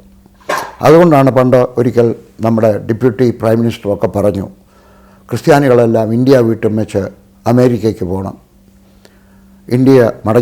ഇന്ത്യയിൽ ദേശം വിട്ടു പോകണം, അല്ലെങ്കിൽ ഘർ വാപ്പസി, എല്ലാവരും പഴയ വിശ്വാസത്തിലേക്ക് വരണം എന്നൊക്കെ പറഞ്ഞതിൻ്റെ റീസൺ നമ്മളാരോ ദേശസ്നേഹികളല്ല നമ്മൾ ദേശസ്നേഹികളല്ലെങ്കിൽ നമ്മളെന്തിനാ ഈ അനാഥശാല നടത്തുന്നത്? നമ്മൾ ദേശസ്നേഹികളല്ലെങ്കിൽ നമ്മളെന്തിനാ സ്കൂൾ നടത്തുന്നത്? നമ്മൾ പൈസ ഉണ്ടാക്കാനാണോ? അല്ല. നമ്മൾ ദേശസ്നേഹികളല്ലെങ്കിൽ എന്തിനാ ആശുപത്രി നടത്തുന്നത്? നമ്മൾ ദേശസ്നേഹികളല്ലെങ്കിൽ ഫ്രീ ക്ലിനിക്ക് നടത്തുന്നത്? ഞങ്ങൾ ഇന്ന് 400 സ്ഥലങ്ങളിൽ അഡൽട്ട് എഡ്യൂക്കേഷൻ സെൻറ്റേഴ്സ് നടത്തുന്നുണ്ട്. അത് ഒരിടത്ത് ഒരു വർഷം നടത്തുന്നത്. അത് കഴിയുമ്പോൾ ഞങ്ങൾ വേറൊരിടത്തോട്ട് മാറും. എന്ന് പറഞ്ഞാൽ ഇന്ന് ഈ കഴിഞ്ഞ 45 വർഷത്തിനകത്ത് ഞങ്ങൾ 10,000 ആൾക്കാരെ എഴുതാനും വായിക്കാനും പഠിപ്പിച്ചു. കാശ്മീരിൽ ഞങ്ങൾ അങ്ങനെയാണ് തുടങ്ങിയത്. അങ്ങനെയാണ് 18 പേര് ആദ്യം സ്നാനപ്പെട്ടത്. എൻ്റെ ആ എന്ന് പഠിക്കാൻ വന്ന ഭിക്ഷക്കാരായ പിള്ളേരെ പഠിപ്പിച്ചാണ്. അപ്പം നമ്മളെന്തിനാണ് ഇത് ചെയ്യുന്നത്? നമ്മൾ ദേശത്തെ സ്നേഹിക്കുന്നുകൊണ്ടാണ്. ഇന്ന് ഈ സമയത്ത്, ഞാൻ ഈ പറയുന്ന സമയത്ത്, ഓരോ ആഴ്ചയിലും ഞങ്ങൾ 45,000 സ്ലം ഏരിയയിൽ താമസിക്കുന്ന കുഞ്ഞുങ്ങളോട് നിങ്ങൾ സിഗരറ്റ് വലിക്കരുത്, കള്ളു കുടിക്കുക, അവരെ ആരെയും ക്രിസ്ത്യാനികളാക്കിയില്ല. അവരോട് പറയുന്നത് ദുസ്വഭാവം പാടില്ല, കള്ളു കുടിക്കാൻ പാടില്ല, സിഗരറ്റ് വലിക്കാൻ പാടില്ല, കഞ്ചാവ് വലിക്കാൻ പാടില്ല, നിങ്ങൾ മോഷ്ടിക്കാൻ പാടില്ല, ഇതെല്ലാം പറയും. 45,000 പിള്ളേരെ ഞങ്ങൾ എല്ലാ ആഴ്ചയിലും അറ്റൻഡൻസ് രജിസ്റ്റർ ഉണ്ട് ഞങ്ങളുടെ. അത് വെച്ച് പറയും നമ്മൾ ദേശസ്നേഹികളല്ലേ. പക്ഷേ എങ്ങനെയോ മനുഷ്യരുടെ ഹൃദയത്തിനകത്ത് നമ്മൾ ദേശസ്നേഹികളല്ല, നമ്മുടെ സ്നേഹം അമേരിക്കയോടാണ് എന്നൊക്കെ ഒരു തെറ്റഭിപ്രായം ഉണ്ടാക്കി വച്ചിട്ടുണ്ട്. അതുകൊണ്ട് ജനങ്ങളുടെ ഹൃദയത്തിനകത്ത് നമുക്ക് സുവിശേഷം പ്രസംഗിക്കാൻ പ്രയാസമുള്ള ഒരു അന്തരീക്ഷം ഉണ്ടാക്കി വച്ചിരിക്കുകയാണ്. എനിക്ക് ഈ സമയത്തുള്ള വേദന, ഈ ഞാൻ അവർക്ക് എഴുതിയിട്ടുണ്ട്, പ്രൈം മിനിസ്റ്റർക്ക് എഴുതിയിട്ടുണ്ട്, കോൺഗ്രസ്സുകാർക്ക് എഴുതിയിട്ടുണ്ട്, BJPക്കാർക്ക് എഴുതിയിട്ടുണ്ട്. നിങ്ങൾ ആരെങ്കിലും ഒരാൾ, സോണിയാഗാന്ധി അല്ലെങ്കിൽ മോഡി അല്ലെങ്കിൽ അഡ്വാനി അല്ലെങ്കിൽ വേറെ ഏതെങ്കിലും ഒരു ലീഡർ പറയുമോ ഹിന്ദുക്കൾക്കുള്ള സ്വാതന്ത്ര്യം ക്രിസ്ത്യാനികൾക്കുണ്ടെന്ന്? ഇല്ല, പറയുന്നില്ല. അതുകൊണ്ട് എന്ത് പറ്റി?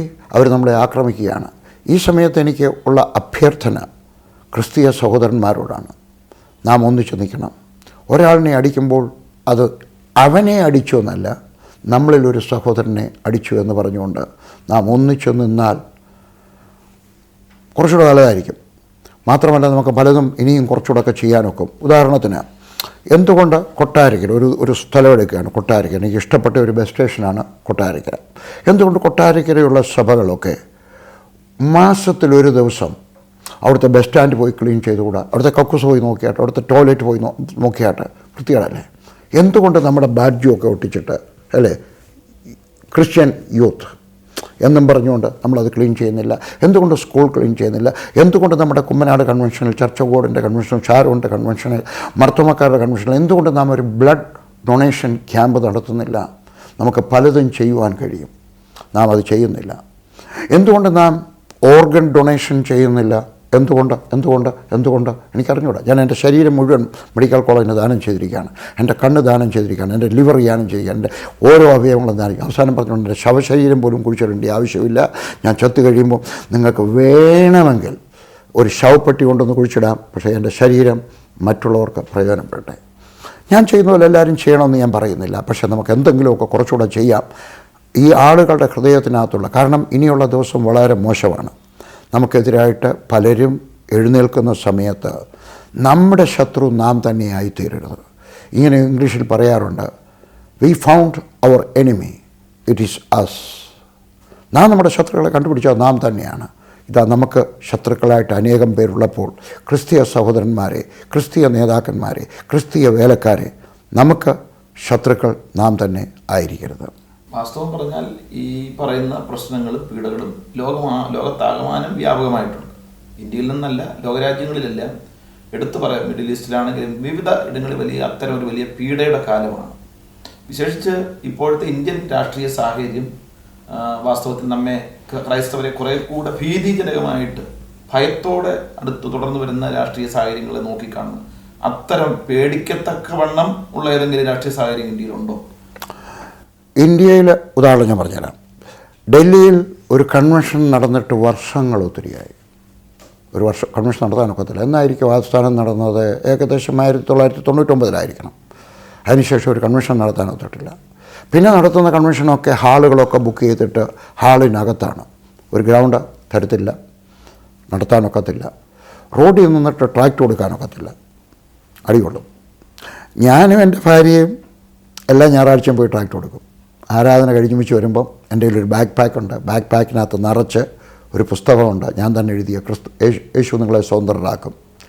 ഞാൻ ഇറങ്ങി വരുന്ന ആളുകൾ ഇറങ്ങി വരുന്ന പാലത്തിൻ്റെ ഒരു വശത്ത് നിൽക്കും, ലില്ലി അപ്പുറത്ത് നിൽക്കും. 450 ട്രാക്ട് ഞങ്ങളെല്ലാം ഉണ്ട്. ദൈവത്തിൻ്റെ കൃപ കൊണ്ട് ഇതുവരെ അടികൊണ്ടില്ല. ആളുകൾക്ക് അത്ഭുതമാണ്. പക്ഷേ ഇന്ന് ഡൽഹിയിൽ ഒരു ക്രൂസൈഡ് നടത്താൻ സാധ്യമല്ല. ഒരു ഓപ്പൺ എയർ ഡൽഹി മാത്രമാണോ? ഇന്ത്യയിലൂടെ നടത്താനൊക്കും. കാരണം ജനങ്ങളുടെ ഹൃദയത്തിനകത്ത് ഈ ക്രിസ്തു വിരോധികളായിട്ടുള്ള മനുഷ്യർ, നേതാക്കന്മാർ, അവരൊരു ഇംപ്രഷൻ കൊടുത്തിട്ടുണ്ട്, നമ്മൾ ആൻറ്റി ഇന്ത്യൻസ് ആണെന്ന്. അതിന് വ്യത്യാസം ഉണ്ടാകണം. പാസ്റ്റർ പറഞ്ഞത് ശരിയാണ്. ലോകം മുഴുവൻ പീഡനം വർദ്ധിച്ചു വരികയാണ്. അത് അവസാന കാലത്തിൻ്റെ ഒരു ലക്ഷ്യമാണ്. ശ്രദ്ധിച്ചിട്ടുണ്ടോ? അവസാന കാലത്ത് ഉണർവാണോ ഉണ്ടാവേണ്ടത്? ഉണ്ടാവട്ടെ എന്ന് ഞാൻ ആഗ്രഹിക്കുകയാണ്. പക്ഷേ അവസാന കാലത്ത് വേദപുസ്തകം പറയുന്നത് മനുഷ്യപുത്രൻ വരുമ്പോൾ വിശ്വാസം കണ്ടെത്തുമോ? ഒരു വിശ്വാസിയായിട്ട് ജീവിക്കാൻ പ്രയാസമുള്ള കാലമുണ്ടാകും. എൻ്റെ വിശ്വാസം അതാണ്. വിശ്വാസിയായിട്ട് പ്രവർത്തിക്കാൻ പ്രയാസമുള്ള കാലം ഉണ്ടാകും. അതുകൊണ്ട് എനിക്ക് പറയാനുള്ള ഉപദേശം, പീഡനമുണ്ട് എല്ലായിടത്തും. വേദപണ്ഡിതന്മാർ, ചരിത്രം അറിയാവുന്നവർ പറയുന്നത് കഴിഞ്ഞ 2000 വർഷത്തിനകത്ത് പീഡനം ഉണ്ടായതിനേക്കാൾ കൂടുതൽ രക്തസാക്ഷികളുടെ എണ്ണം തന്നെ 2000 മുതൽ ഈ 2018 വരെ ആയിട്ടുണ്ട്. 18 വർഷം ഉണ്ടായിട്ടുണ്ട് അതിനേക്കാൾ മൊത്തമായിട്ട്. അപ്പോൾ നാം വളരെ കുറച്ചുകൂടെ ഭയത്തോടെ ജീവിക്കണം. മാത്രമല്ല നമ്മുടെ മക്കളെ വേദപുസ്തകം വളരെ സോളിഡായിട്ട് പഠിപ്പിക്കണം. നമ്മുടെ വിശ്വാസികളെ പഠിപ്പിക്കണം. അല്ലെങ്കിൽ മനുഷ്യപുത്രൻ വരുമ്പോൾ വിശ്വാസം കണ്ടെത്തുമോ? നമ്മുടെ മക്കളെയെങ്കിലും വിശ്വാസികളായിട്ട് സൂക്ഷിക്കണം. വാസ്തവത്തിൽ ഈ ദേവദാസൻ ഓർപ്പിച്ചതുപോലെ ഒരു കർത്താവിൻ്റെ വരവിൻ്റെ ഒരു ലക്ഷണങ്ങളുടെ ഒരു ഭാഗമാണ് ഇന്ന് കാണുന്ന പീഡകൾ. അപ്പോൾ തന്നെ നമുക്ക് ചിന്തിക്കേണ്ട ഒരു കാര്യം, മിക്കവാറും എല്ലാ കൂട്ടായ്മകളിലും സഭകളിലും സമൂഹങ്ങളിലും ക്രൈസ്തവരുടെ ഇടയിൽ വലിയ ആത്മീയ ഉണർവ് ഉണ്ടാകുന്ന ഒരു കാലം കൂടെയാണ്. ഇപ്പോൾ തന്നെ കത്തോലിക്ക സഭയിൽ വ്യാപകമായിട്ട് തന്നെ കരിസ്മാറ്റിക് പ്രവർത്തനങ്ങൾ, ആത്മീയ അഭിഷേകം, ആത്മീയ അനുഭവങ്ങളുമായി ബന്ധപ്പെട്ട കാര്യങ്ങൾ അവരവരുടേതായ നിലയിൽ ഉണർത്തിക്കൊണ്ടുവരുന്നു. മറ്റു സമൂഹങ്ങളിലൊക്കെ, യാക്കോബായ മറ്റു സഭകളിലൊക്കെ ഇത്തരം പ്രവർത്തനങ്ങൾ നടക്കുന്നു. പ്രത്യേകിച്ച് പെന്തിക്കോസ്റ്റുകാരുടെ ഇടയിൽ ന്യൂ ജനറേഷൻ ഗ്രൂപ്പുകൾ വർദ്ധിക്കുന്നു, അവരുടെ സഭകൾ വളരുന്നു. അത്തരമൊക്കെ വലിയ കാര്യങ്ങൾ നടക്കുമ്പോൾ തന്നെ ഈ ക്ലാസിക്കൽ പെന്തിക്കോസ്റ്റ് എന്ന് പറയാവുന്ന മെയിൻലി ചർച്ചുകളിൽ വാസ്തവത്തിൽ ഒരു കാര്യമായ ഉണർവും ഒരു കാര്യമായ മുന്നേറ്റവും നടക്കുന്നുണ്ടോ എന്നൊരു സംശയം സാധാരണ വിശ്വാസികൾക്ക് ഉണ്ടാകാറുണ്ട്. ഇത്തരം ഒരു സാഹചര്യത്തിൽ ഇന്നത്തെ ഈ ദൈവമക്കളോട്, ദൈവജനത്തോട് ദൈവദാസൻ എന്ന നിലയിൽ എന്ത് തരത്തിലുള്ള ഒരു ഉപദേശമായിരിക്കും കൊടുക്കാനായിട്ടുള്ളത്? ഞാൻ എൻ്റെ അഭിപ്രായം പറഞ്ഞാൽ പെന്തിക്കോസ്തുകാരധികം വരും വർഗീസ് പറഞ്ഞല്ലേ എന്ന് വിചാരിക്കും. എന്നാൽ ഇതാ പാസ്റ്റർ കെ ഇ എബ്രഹാം 1971 അദ്ദേഹം സിയോൺ കാഹളം മാസികയ്ക്കകത്ത് എഡിറ്റോറിയലിനകത്ത് ഇതേ ചോദ്യത്തിന് മറുപടി കൊടുത്തിട്ടുണ്ട്. ആരെങ്കിലും കണ്ടുപിടിക്കുന്നത് നല്ലതായിരിക്കും, റീപ്രിൻ്റ് ചെയ്യുന്നത് നല്ലതായിരിക്കും. ചോദ്യം ഇതായിരുന്നു: കത്തോലിക്ക സഭയിലൊക്കെ അന്യഭാഷയൊക്കെ നടക്കുന്നത് ദൈവത്തിൽ നിന്നാണോ? അദ്ദേഹം അതിന് മറുപടി പറഞ്ഞു, വേദപുസ്തകം പറയുന്നു വിട്ടുപോരുക വിട്ടുപോരുക വിട്ടുപോരുക എന്നാണ് കർത്താവിൻ്റെ വരവിന് മുമ്പ് നടക്കേണ്ട ഒരു കാര്യമാണ്. അദ്ദേഹം അന്ന് പറഞ്ഞു 1971, ഞാൻ രക്ഷിക്കപ്പെട്ട കാലമാണ്, അല്ലെങ്കിൽ 72. അദ്ദേഹം പറഞ്ഞു കർത്താവിൻ്റെ വരവിൻ്റെ സമയത്ത് വിട്ടുപോരാൻ പറയത്തക്കവണ്ണം കുറേയേറെ വിശ്വാസികൾ കത്തോലിക്ക സഭയിലും ഹിന്ദുക്കളുടെ ഇടയിലും ഓർത്തഡോക്സ് സഭയിലും എല്ലാം ഉണ്ടാകണം. അദ്ദേഹം പറഞ്ഞത് സമ്മതിക്കാമോ? ഞാൻ പറഞ്ഞത് സമ്മതിച്ചില്ലെങ്കിലും. അപ്പോൾ എല്ലായിടത്തും ഉണർവുണ്ടാകണം. അപ്പോൾ ആ ഉണർവുണ്ടായെങ്കിൽ മാത്രമേ വിട്ടുപോരാനൊരു കൂട്ടം ഉണ്ടാകത്തുള്ളൂ, അല്ലേ? അപ്പോൾ അതുകൊണ്ട് നമ്മളാരും ഒരിക്കലും ഉദ്ദേശിച്ചില്ല കത്തോലിക്ക സഭയിൽ നമ്മൾ ഇന്ന് കാണുന്നത് പോലെ ഒരു കാരിസ്മാറ്റിക് മൂവ്മെൻ്റ് ഉണ്ടാകുമെന്ന്. അതുപോലെ തന്നെ യാക്കോബ സഭയിൽ, അതുകൊണ്ട് പല സഭകളിലും ഇന്ന് വലിയൊരു ഉണർവുണ്ടാകുകയാണ്. അതും അന്ത്യകാലത്തിൻ്റെ ഒരു ലക്ഷണമായിട്ട് നാം കണക്കാക്കണം. വിട്ടുപോരുക എന്ന് പറയത്തക്കവണ്ണം ഒരു കൂട്ടം സ്വർഗസ്ഥനായ ദൈവം അവിടെ ഉണ്ടാക്കിയിരിക്കും. ആ സമയത്ത് വിട്ടുപോരുക എന്ന് പറയുമ്പോൾ ഒന്നിച്ചു കൂടി വരും. ഇപ്പോൾ തന്നെ നോക്കിയാട്ടെ, പെന്തിക്കോസ്ത് സഭകളിൽ ചെന്ന് കഴിഞ്ഞും വെച്ച് എത്ര പേര് കാത്തലിക് കാരിസ്മാറ്റിക്കിനകത്ത് വന്നിട്ടുണ്ടെന്ന് ചോദിച്ചു കഴിഞ്ഞാൽ നല്ലൊരു കൂട്ടമുണ്ട്. എത്ര പേര് ന്യൂ ജനറേഷൻ എന്ന ആളുകൾ ഇച്ചിരി പുച്ഛത്തോടെയോ അല്ലെങ്കിൽ ഐഡൻറ്റിഫൈ ചെയ്യാനായിട്ടോ പറയുന്ന അതിനകത്തുനിന്ന് വന്നവർ എത്ര പേരുണ്ട്? വളരെയേറെ പേരുണ്ട്. അത് വിട്ടുപോരുക എന്ന് പറയത്തക്കോണം വിട്ടുപോരാനായിട്ട് വലിയൊരു സമൂഹത്തെ സ്വർഗസ്ഥനായ ദൈവം തയ്യാറാക്കിക്കൊണ്ടിരിക്കുകയാണ്. ഇതും ദൈവത്തിൻ്റെ പദ്ധതിയാണ്. എതിർത്തതുകൊണ്ട് യാതൊരു പ്രയോജനവുമില്ല. ദൈവത്തിൻ്റെ പദ്ധതിയാണ്. നാം അവർക്ക് വേണ്ടി പ്രാർത്ഥിക്കുകയാണ്. ഞാനൊരു പുസ്തകം എഴുതിയിട്ടുണ്ട്. നാം പ്രാർത്ഥിക്കാതെ ഇരുന്നാൽ, കത്തോലിക്കർക്ക് വേണ്ടി പ്രാർത്ഥിക്കാതിരുന്നാൽ, യാക്കോബക്കാർക്ക് വേണ്ടി പ്രാർത്ഥിക്കാതിരുന്നാൽ, മർത്തോമക്കാർക്ക് വേണ്ടി പ്രാർത്ഥിക്കാതിരുന്നാൽ എന്തു സംഭവിക്കും? അപ്പം നാം പ്രാർത്ഥിക്കാൻ നമ്മൾ ബാധ്യസ്ഥരാണ്. എൻ്റെ ഭാര്യ പോപ്പിന് വേണ്ടി പ്രാർത്ഥിക്കും. ഒക്കെ ഒന്ന് ചോദിക്കും, എന്തിനാ പോപ്പിന് വേണ്ടി പ്രാർത്ഥിച്ചാൽ നിങ്ങൾ കത്തോലിക്കരാണോ? അല്ല, അദ്ദേഹം ഒരു അബദ്ധം കാണിച്ചാൽ നമുക്കൂടെ നാണക്കേടാണ്, അല്ലേ? അപ്പോൾ നാം പ്രാർത്ഥിക്കണം, ദൈവമേ ഉണർവുണ്ടാകട്ടെ, ഉണർവുണ്ടാകട്ടെ, ഈ സഭകളെ എല്ലാം കർത്താവെ നീ ഉണർത്തണമേ എന്ന് നാം പ്രാർത്ഥിക്കണം. ഇത് ദൈവത്തിൻ്റെ പദ്ധതിയാണ്. ഇനി അനേകം പേര്, ആയിരക്കണക്കിന് പതിനായിരക്കണക്കിന് കത്തോലിക്കലും യാക്കോബിലും ഓർത്തഡോക്സിലും മർത്തോമായിലും CSIയിലും പെന്തിക്കോസ്തിലും എല്ലാം ഉണർവുണ്ടാകട്ടെ. നമ്മളിൽ ഒരു വ്യത്യാസം ഉണ്ടാകട്ടെ എന്ന് നമുക്ക് പ്രാർത്ഥിക്കാം. വാസ്തവത്തിൽ ഏറ്റവും അനുഗ്രഹിക്കപ്പെട്ട ഒരു നേതൃത്വമാണ് IET-ക്കുള്ളത്. നമ്മുടെയൊക്കെ ഓർമ്മയായ കാലം മുതൽ IET എന്ന് കേട്ടാൽ PG വർഗീസ് എന്നാണ് നമ്മുടെ ചിന്ത. എന്നാൽ ഇടയ്ക്ക് ആ സംഘടനയിൽ പുതിയൊരു നേതൃത്വത്തെ കൊണ്ടുവരാൻ അദ്ദേഹം തന്നെ ഒരു ശ്രമം നടത്തി നമുക്ക് വളരെ മനസ്സിലായിട്ടുണ്ട്. ഒരുപക്ഷെ ചില പേരുകൾ ജോയ് തോമസ് തുടങ്ങിയ ചില പേരുകളൊക്കെ നമുക്ക് ഓർമ്മയിലേക്ക് വരും. എന്നാൽ ആ നേതൃത്വത്തിലേക്ക് വന്നത് അവർ സ്ഥായിയായിട്ട് നിലനിൽക്കാൻ കഴിഞ്ഞില്ല. എന്നാൽ ഇപ്പോൾ ഏറ്റവും അടുത്ത കാലത്ത് കേൾക്കുന്നത് കർത്താവിന്റെ ദാസന്റെ കുഞ്ഞുങ്ങൾ, ചില ആളുകൾ ആ ലീഡർഷിപ്പിലേക്ക് വരുന്നു എന്നുള്ള. ഒരിക്കലും എൻ്റെ കുഞ്ഞുങ്ങൾ വരികയില്ല, അതിനുള്ള സാധ്യതയില്ല എന്ന് പലപ്പോഴും ഉറപ്പിച്ചിട്ടുള്ള ഒരു ദേവദാസൻ ഒരുപക്ഷെ തൻ്റെ തലമുറയിലേക്ക് അത് കൊടുക്കുന്നു എന്ന കാര്യത്തെക്കുറിച്ച് ഒരുപക്ഷെ നമുക്ക് സംശയം കാണും. അതിനെക്കുറിച്ച് ഈ അനുഗ്രഹിക്കപ്പെട്ട ദേവദാസന് പറയാനുള്ളത് കൂടെ നമുക്കിപ്പോൾ ശ്രദ്ധിക്കാം. സഭയുടെ ചുമതലയോ സംഘടനയുടെ ചുമതലയോ മക്കൾക്ക് കൊടുക്കുക എന്നൊരു ചിന്ത എൻ്റെ ജീവിതത്തിൽ ഒരിക്കലും ഉണ്ടായിട്ടില്ല. ഞാൻ ആദ്യം തയ്യാറാക്കി കൊണ്ടുവന്ന ലീഡർ, പ്രധാനപ്പെട്ട ലീഡർ പാസ്റ്റർ MI ഈപ്പനായിരുന്നു. അദ്ദേഹം ഒരു ദിവസം എൻ്റെ അടുക്കൽ സംസാരിച്ചു. ബ്രദറെ, എന്നെ അദ്ദേഹം ബ്രദർ എന്നാണ് വിളിക്കുന്നത്.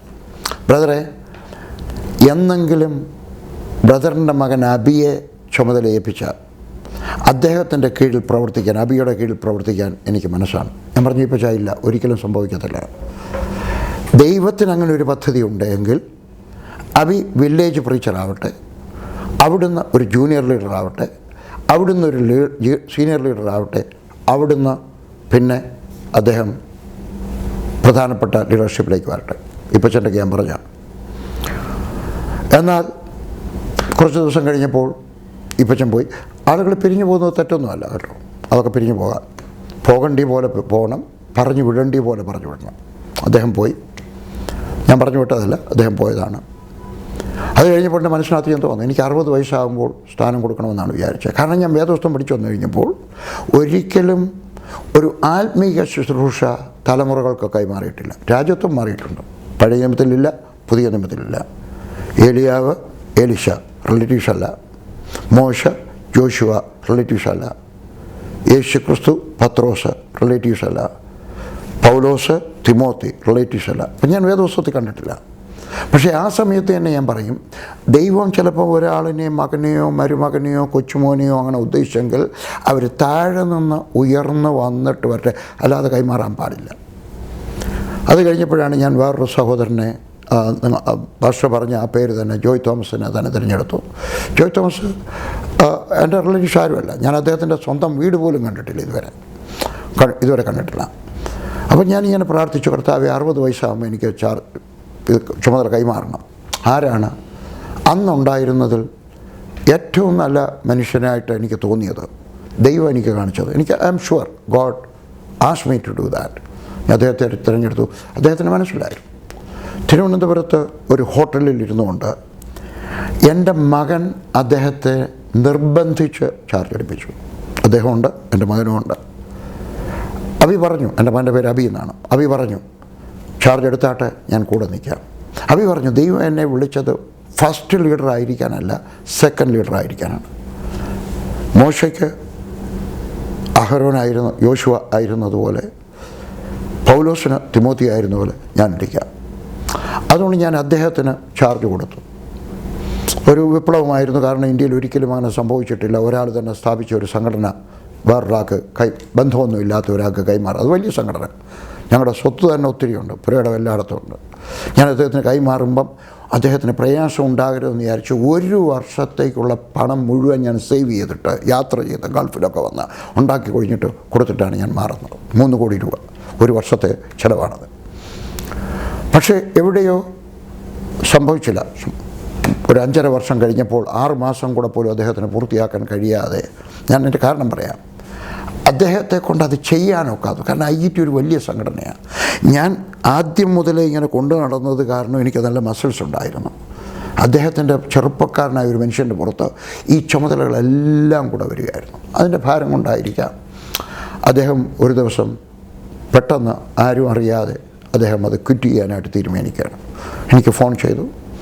അവർ ലീഡേഴ്സ് കൂടി. അവസാനം വന്നു കഴിഞ്ഞപ്പോഴാണ് ഇതിനി ആരുടെ കൊടുക്കും? 2 ഓപ്ഷൻ വന്നു. ഒന്ന്, ഇത് ക്ലോസ് ചെയ്യുക, വേറൊരു സംഘടനയുമായിട്ട് മർജ് ചെയ്യുക. IPC, assemblies of God, church of God, ഏതെങ്കിലും മർജ് ചെയ്യാം. ഞാനാണ് ലീഡർമാരുടെയൊക്കെ പറഞ്ഞത് നമുക്കങ്ങനെ ചെയ്യാം.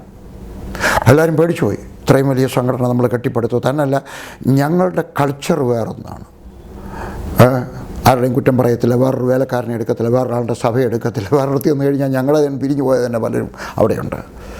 അപ്പോൾ പിന്നെ ഓപ്ഷൻ വന്നു കഴിഞ്ഞപ്പോൾ എല്ലാവരും കൂടെ, ഞാൻ ഇനിയും പറയുന്നത് കേട്ടോ, ഞാനറിയാതെ എൻ്റെ മോൻ്റെ അടുക്ക ചെന്നിട്ട് അവരെല്ലാം കൂടെ റിക്വസ്റ്റ് ചെയ്തു, Abi you have to take over. അവൻ പേടിച്ചുപോയി. അവസാനം അവർ പ്രഷർ ഇട്ട് കഴിഞ്ഞപ്പോൾ അവൻ പ്രാർത്ഥിച്ചു. അവനൊരു അഷ്വറൻസ് ഉണ്ടായി, I will be with you.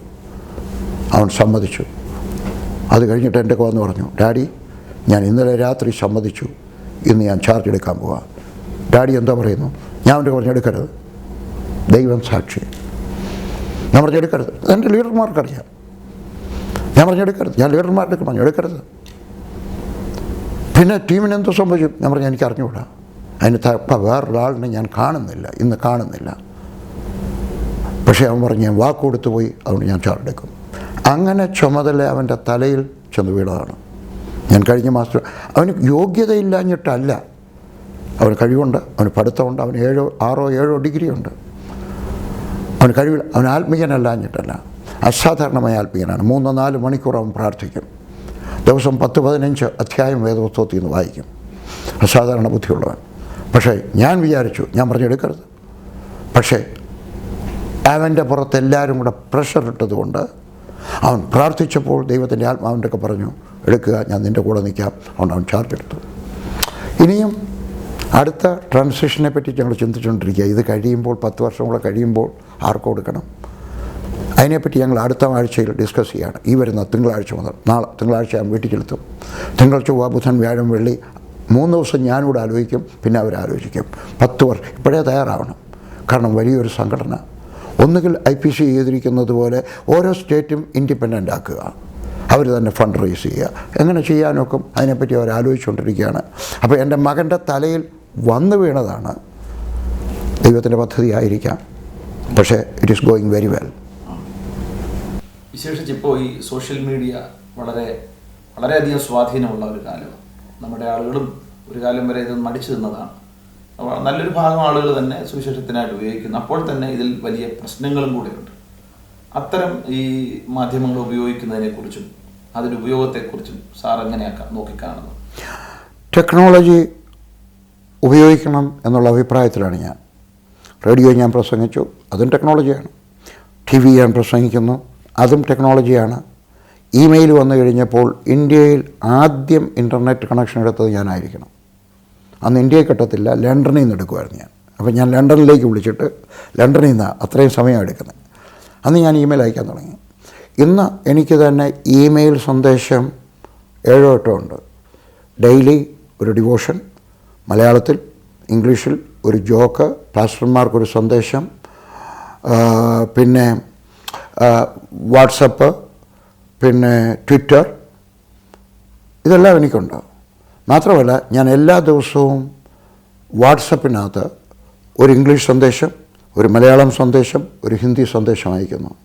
ഏതെല്ലാം വിധത്തിൽ യുവജനങ്ങളെ നേടിയെടുക്കുവാൻ കഴിയുമോ നാം അത് ചെയ്തില്ല എങ്കിൽ ഇന്ന് ഇന്ത്യയിലുള്ള, ലോകത്തിലുള്ള 40% ആളുകൾ യുവജനങ്ങളാണ്, 25 വയസ്സിന് താഴെയുള്ളവർ. നാം അവരെ നേടിയില്ലെങ്കിൽ പിശാച് അവരെ നേടിയെടുക്കും. അതുകൊണ്ട് അവരെ നേടിയെടുക്കുവാൻ നാം എന്തെല്ലാം മീഡിയ ഉപയോഗിക്കുവാൻ കഴിയുമോ നാം അതെല്ലാം ഉപയോഗിക്കണം. ഞാൻ ആഗ്രഹിച്ചു പോവുകയാണ്, ഇനിയും കുറേ മീഡിയകൾ ഉണ്ടാകട്ടെ, സോഷ്യൽ മീഡിയകൾ ഉണ്ടാകട്ടെ, അവർ കാര്യമായിട്ട് ഉപയോഗിക്കട്ടെ. അങ്ങനെ ഈ യുവജനങ്ങളുടെ ഹൃദയങ്ങളിലേക്ക് ഇതാണ് മറുപടി, ദിസ് ഈസ് ദ ആൻസർ എന്ന് പറഞ്ഞുകൊണ്ട് എത്തിച്ചേരുവാൻ ഇടയാകട്ടെ എന്ന് ഞാൻ പ്രാർത്ഥിക്കുന്നു. ഞാൻ 4 സിനിമ ഉണ്ടാക്കിയിട്ടുണ്ട്. എന്തിനാണ് ഞാൻ സിനിമ ഉണ്ടാക്കിയത്? എനിക്ക് ആദ്യം പേടിയായിരുന്നു. ഞാൻ ആദ്യം സിനിമ ഉണ്ടാക്കി ഇവരെല്ലാം കൂടെ എന്നെ കൊന്നു കളയുമെന്ന് വിചാരിച്ചു. ഇല്ല, ആളുകൾ കൈനീട്ടിയാണ് സ്വീകരിച്ചത്. ഒരാൾ പോലും എൻ്റെ സിനിമയ്ക്ക് എതിരായിട്ട് എഴുതിയില്ല. ഞാൻ വിചാരിച്ചു ഒരെണ്ണേ ഉണ്ടാക്കത്തുള്ളൂ. അന്നാണ് പാസ്റ്റർ KC ജോൺ എന്നെ convince, why only one, make the next one. ഞാൻ 2ാമത്തെ ഉണ്ടാക്കി, 4 സിനിമ ഉണ്ടാക്കി. ഇനി ഒരെണ്ണം കൂടെ ഉണ്ടാക്കാനായിട്ട് ഞാൻ പ്രാർത്ഥിച്ചുകൊണ്ടിരിക്കുകയാണ്. അതുകൊണ്ട് ഞാൻ പറയുന്നത്, ഏതെല്ലാം വിധത്തിൽ നേരെയുള്ള മാർഗത്തിൽ നാം ഉപയോഗിച്ചില്ലെങ്കിൽ പിശാച് അവയെ ഉപയോഗിക്കും, പിശാച് കൊണ്ടുപോകും. ഈ യുവജനങ്ങളെ നേടുവാൻ നമ്മളെ കൊണ്ട് ചെയ്യാവുന്നതെല്ലാം നമുക്ക് ചെയ്യാം. ഏറ്റവും ഉചിതവും അനുഗ്രഹീതമായ ഒരു നല്ല സന്ദേശം നമുക്ക് ലഭിച്ചിരിക്കുക. വാസ്തവം പറഞ്ഞാൽ ഇന്ത്യയിൽ ജീവിക്കുന്ന ഒരു ക്രിസ്ത്യാനി, ഒരു ദൈവവേദൻ ഇന്ന് നാം സംസാരിച്ച വാക്കുകൾ കേട്ടാൽ ഒരുപക്ഷെ ഒരു പുതിയ തീരുമാനത്തിലേക്ക് വരും. നമുക്ക് വേണ്ടി ഈ ദൈവദാസൻ നമ്മുടെ സമൂഹത്തിന് വേണ്ടി ഒരു വാക്ക് പ്രാർത്ഥിക്കുന്നത് നമുക്ക് ഏറ്റവും അനുഗ്രഹമായിരിക്കും. അദ്ദേഹം ഇടയ്ക്കൊക്കെ ഓർപ്പിക്കാറുള്ളത് പോലെ, ഈ കേൾക്കുന്നവർ ഒരാളെങ്കിലും സമർപ്പിക്കപ്പെട്ടാൽ, ചിലരെങ്കിലും സമർപ്പിക്കപ്പെട്ടാൽ വളരെ സന്തോഷമായിരിക്കും. നമുക്ക് എല്ലാവർക്കും വേണ്ടി അദ്ദേഹം പ്രാർത്ഥിക്കുന്നത് നമ്മൾ വളരെ സന്തോഷത്തോടെ സ്വീകരിക്കും. ദൈവം നമ്മെ സഹായിക്കും. ഇതാ നിങ്ങൾക്ക് വേണ്ടിയൊരു സന്ദേശം, ഇന്ത്യക്ക് വേണ്ടിയൊരു സന്ദേശം. നിങ്ങൾ കുവൈറ്റിലായിരിക്കാം, വേറെ എവിടെയെങ്കിലുമൊക്കെ ആയിരിക്കാം. നമുക്കൊരു ചുമതലയുണ്ട്. യേശുവിനെ പറ്റി നമ്മുടെ ദേശക്കാരോട് പറയണം. ദൈവം നിങ്ങൾക്ക് ഇന്ത്യയിൽ ജന്മം തന്നത്. എനിക്ക് ഈസിയായിട്ട് ഗൾഫിൽ വരാമായിരുന്നു. 1975 ദുബായിക്ക് അടുക്കലുള്ള അലൈൻ എന്ന് പറഞ്ഞ ആശുപത്രിയുടെ വിസ എനിക്ക് കിട്ടിയതാണ്. സുവിശേഷ വേലക്കാരനായിട്ട് തരാം, കാറ് തരാം, വീട് തരാം, വിസ തരാം. 1000 പേരുടെ ഒരു പഞ്ചാബി സഭയുടെ പാസ്റ്ററായിട്ട് ഇടാം. ഞാനത് വലിച്ചു കയറി ദൂരെ കളഞ്ഞു. കാരണം എന്നെ ദൈവം വിളിച്ചത് ഇന്ത്യക്ക് വേണ്ടിയാണ്. ദുബായിലേക്ക് ബാക്കി ആളുകൾ പോകട്ടെ, ഞാൻ പോയില്ല. നിങ്ങൾക്ക് പോകാൻ സാധ്യമല്ലെങ്കിലും നിങ്ങൾ അവർക്ക് വേണ്ടി പ്രാർത്ഥിക്കണം. ഞാൻ നിങ്ങളൊക്കെ പറയുന്നു, കഴിയുമെങ്കിൽ ഒരു ഉപദേശിയെ സ്പോൺസർ ചെയ്യുക, കഴിയുമെങ്കിൽ ഒരു ഓർഫൻ ചൈൽഡിനെ സ്പോൺസർ ചെയ്യുക, കഴിയുമെങ്കിൽ മാസത്തിൽ ഒരു വേദപുസ്തകം, ഒരു ദിനാർ തികച്ചു വേണ്ട. നിങ്ങൾ 2 ദിനാർ കൊടുക്കാമെങ്കിൽ 3 വേദപുസ്തകം വായിക്കാം.